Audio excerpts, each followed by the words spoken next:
네, 오늘 수요일입니다. 오늘도 주의 은혜가 가득한 믿음의 하루 되시길 축복합니다. 잠시 기도하시고 오늘의 말씀 나누겠습니다. 하나님, 오늘도 주의 은혜가 가득한 믿음의 하루가 되게 도와주옵소서. 오늘 수요일 하루를 살아갈 때 하나님 기뻐하시는 일들이 있게 도와주옵소서. 지켜주실 것을 믿사오며 거룩하신 예수님의 이름으로 기도합니다. 아멘. 네, 오늘의 말씀은 마태복음 10장 1절 말씀입니다. 제목은 값없이 능력을 주셨다라는 말씀입니다.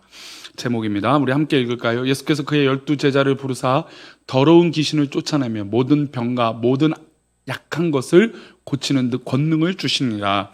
아멘.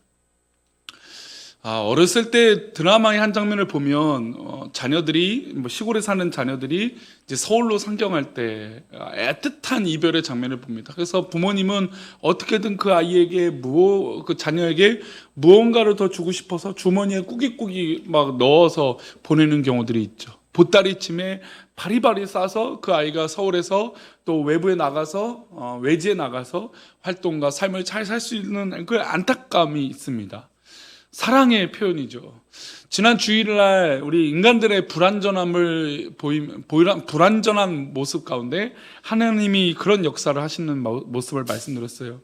하나님은 이 불완전하고 불안하다라고 말한 이들에게 부르시고, 그러니까 하나님의 자녀로 부르시고 그들에게 부으시는 은혜를 허락하셨다는 겁니다.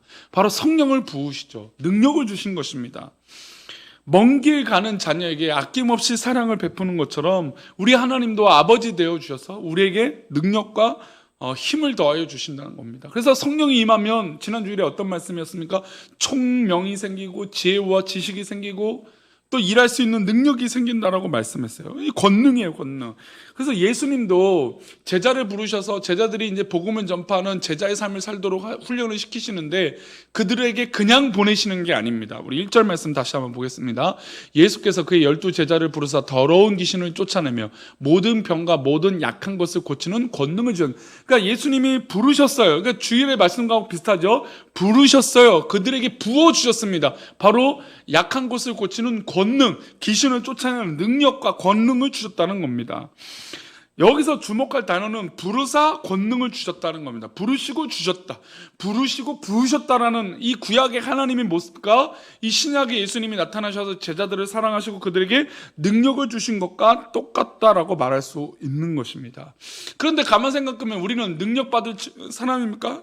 우리는 보잘것없는 인정받지 못할 죄인들입니다. 그러나 주님이 우리를 부르셨습니다. 얼마나 감사합니까? 근데 부르신 것뿐만 아니라 우리에게 능력을 주셨어요. 왜냐하면 우리는 불안하거든요. 우리는 불완전하거든요. 우리는 의심하거든요. 주님이 주신 권능은 우리 오늘 본문에서 귀신을 쫓아내고 약한 자를 돕는 그런 권능입니다. 그러면 이 권능을 받았다면 우리는 사용을 해야 돼요. 구약에서도 마찬가지고 부르시고 부으시는 건 성막과 이 모든 하나님 명령하신 것을 지키는 것이 쉬운 일이 아닙니다. 그래서 그것을 행동으로 옮겨야 돼요. 행동으로 옮겨야 되는데 잘 안 됩니다. 잘 못하죠. 그래서 예수님은 이들에게 또한 무엇을 병행해서 이 못하는 이들에게 뭘 하냐면 훈련을 하세요. 예수님이 공생의 3년 반 동안 이들을 훈련시키세요. 그리고 예수님이 승천하시고 나서 이들에게 또 약속을 하신 말씀이 승천하실 때 이런 말씀하죠. 우리가 잘 알고 있는 사도행전 1장 8절입니다. 오직 성령이 너에게 임하시면 너희가 권능을 받고 능력을 받고 예루살렘과 온 유다와 사마리아 땅끝까지 이르러 무슨 증인이요? 내 증인, 예수님의 증인이 되게 해주시겠다. 이 삶을 위해서 능력을 주신 것입니다. 즉 구약에서도 하나님께서 부르시고 부으시는 건 하나님 말씀대로 살고자 하는 이들, 말씀대로 행동하는 이들, 부족하고 염려되고 불안한 이들에게 능력을 주셔서 그 일들을 감당하게 하시는 거예요. 그런데 문제는 여기서 행동으로 옮기지 않으면 이 권능을 행할 수 있을까요, 없을까요? 제자들도 지금 예수님 말씀하신 약한 자, 귀신 들린 자를 만나지 않으면 이 능력을 행할 수 없는 것입니다. 그래서 이 능력을 받는 성도는 행동으로 옮겨야 돼요. 행동으로 움직여야 그 일들을 경험하고 체험할 수 있는 것입니다. 권능을 받았으니 뭘 해야 됩니까? 사역해야 돼요. 권능을 받았으니까 우리가 일해야 돼요. 권능을 받았으니까 하나님의 사랑을 선포하는 겁니다. 우리 7절과 8절 말씀입니다. 가면서 전파하여 말하되 천국이 가까이 왔다 하고 병든 자를 고치며 죽은 자를 살리며 나병한 자를 깨끗하게 하며 귀신을 쫓아내되 너희가 거저 받았으니 거저 주라라는 겁니다. 하나님의 능력을 받았으니 행하라는 겁니다. 권능을 받고 부르시고 부으심을 받았는데 행동하지 않으면 이 행동의 권능 나타날 수가 없는 것입니다. 바로 이것이 교회의 사명입니다. 교회의 사명은 은혜를 받고 성령의 충만함을 받으면 이제 복음을 전파하고 하나님의 나라를 위하여 쓰임 받는 것입니다. 하나님은 우리를 교회 공동체에서 이런저런 방법으로 훈련시켜 주세요. 훈련시키는 이유는 세상에서 나가서 권능, 이 받은 권능을 마음껏 발휘하라는 것입니다. 우리가 보냄받은 일터, 사업터, 가정, 삶의 모든 현장에서 하나님께 받은 이 권능을 행동으로 옮겨야 되는 것입니다. 우리는 보냄을 받은 자들이에요.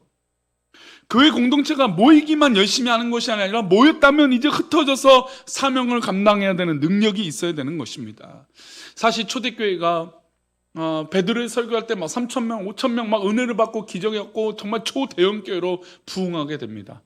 그런데 문제는 핍박이 왔을 때였어요. 핍박이 오니까 성도들이 흩어졌습니다. 근데 놀라운 것은 오히려 그렇게 흩어졌을 때 능력이 발휘되는 겁니다. 세상과 부딪히고 죽음 앞에서 열심히 복음을 전하고 하나님의 사랑을 나타냈더니 오히려 정말 복음의 역사들이 일어나게 되는 것입니다. 흩어지니까 이 능력을 행할 수 있는 것이에요. 나타나게 되는 겁니다. 믿음의 사람들이 은혜를 받고 권능을 받았다면 우리가 흩어져서 이제 하나님의 나라를 위하여 쓰임받는 것입니다. 이제 8절입니다. 8절 볼까요? 병든 자를 고치며 죽은 자를 살리며 나병한 자를 깨끗하게 하며 귀신을 쫓아내되 너희가 어떻게 돼요? 거저받았으니 거저줘라. 하나님께 성령과 은혜를 거저받았어요. 구원의 은혜를 거저받았어요. 천국을 거저받았습니다. 우리의 공로는 아무것도 없어요. 거저 받았으니 거저 줘야 되는 게 우리의 삶의 사명입니다. 우리를 불러주셨기 때문에 권능이 있는 것입니다. 보잘것없는 우리가 거저 받았으니 이제 주어야 하는 것입니다. 우리는 하나님의 백성으로 살아가면서 하나님께 받은 것이 나의 유익이 되기 위하여 사용해야 되는 겁니다. 멈춰서는 안 되는 것이죠. 그리고 우리가 전하는 이 교훈은 권능을 가진 사람이라도 어떻게 될까요? 고난이 예외일 수 없습니다. 18절 볼까요? 또 너희가 나로 말미암아 총독들과 임금들 앞에 끌려가리니 이는 그들과 이방인들에게 증거가 되게 하려 하심이라. 너희가 나로 말미암아 총독들과 임금들에 끌려간다. 그러니까 핍박을 받는다는 겁니다. 흩어지면 핍박받죠. 어렵습니다. 우리가 복음을 전파하고 하나님의 능력을 나타내는데 와 박수치고 우리를 기다려주지 않아요. 한국교회 모습이 세상 사람들을 볼 때 박수치고 기다려주겠습니까? 아니죠. 저주하고 조롱합니다. 요즘 젊은 세대들은 교회를 아예 사이비 집단이라고 생각해요. 정신 나간 집단이라고 생각해요. 아닙니다. 우리를 향해 계속 손가락질하고 핍박할 겁니다.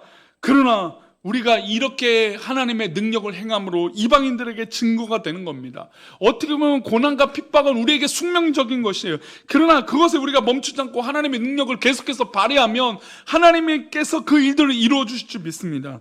20절 말씀입니다. 우리에게 이렇게 위로하세요. 말하는 이는 너희가 아니라 너희 속에서 말씀하시는 이 곧 너희 아버지의 성령이시라. 할렐루야. 우리가 어렵습니다. 핍박이 와 있습니다. 그러나 두려워하지 마세요. 이 일을 이루시는 분은 바로 성령 하나님이세요.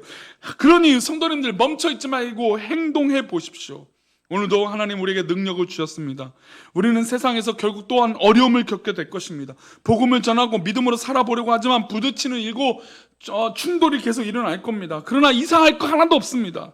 그렇게 될 것이라고 주님께서 이미 말씀하신 것입니다. 성령의 때마다 시마다 말할 것을 우리에게 생각나게 하셔서 우리 입술을 열어 하나님께서 말씀하여 주실 것입니다. 그러니 두려움이 사라지시기를 축복합니다. 마지막으로 28절 말씀 읽어봅니다. 몸은 죽여도 영혼은 능히 죽이지 못하는 자들을 두려워하지 말고 오직 몸과 영혼을 영혼을 능히 지옥에 멸하실 수 있는 일을 두려워하라. 그러니 성도님들 우리의 영혼을 죽일 수 없어요. 우리 육체는 행할 수 있고 우리에게 고난을 줄 수 있을지 모르겠지만 우리의 영혼을 함부로 해할 수 없습니다. 오히려 우리는 우리의 영혼을 다스리는 우리 주님 앞에 더 집중하라는 겁니다. 사랑하는 우리에게 성도님, 우리에게 값없이 우리에게 능력을 주었습니다. 값없이 받은 사랑, 값없이 받은 능력을 정말 행동으로 옮기시기를 축복합니다. 그러면 때로는 핍박이 올지라도 우리가 절대 패배하거나 실패하는 것이 아니라 우리의 영혼을 이끄시는 우리 주님께서 우리를 살려주시고 붙잡아 주실 줄 믿습니다. 오늘도 그런 은혜 가운데 승리하는 복된 하루, 또 그렇게 승리하시는 그런 위로된 하루가 되시기를 축복합니다. 기도합니다. 하나님, 오늘도 우리가 거저 주신 하나님의 능력을 하루 살아갈 때 또 우리를 가만두지 않는 저 마귀가 우리를 흔들려고 들 것입니다. 그러나 하나님, 우리의 영혼은 오직 주님 앞에 있음을 믿사오니 우리가 흔들리지 않고 오직 주님만 바라보며 승리하는 믿음의 백성들 되게 도와주옵소서. 우리를 이끄시고 인도하여 주셔서 하나님 기뻐하시는 일들이 일어나게 원하옵고 거룩하신 예수 그리스도의 이름으로 기도 올리옵나이다. 아멘.